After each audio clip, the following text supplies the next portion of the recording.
Вот, прибыли сегодня ночью на Иссык-Куль. Отель называется «Три Короны». Вода просто прозрачная.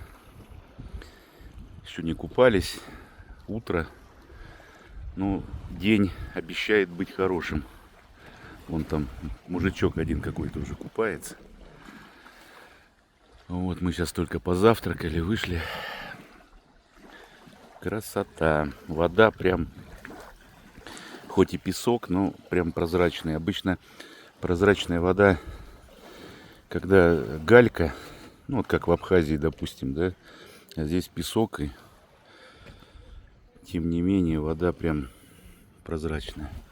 Здесь можно спускаться, получается, да? Да. Ну, вот здесь можно расположиться, потом попозже будет. И кругом горы. Там он снег лежит в горах. Красота.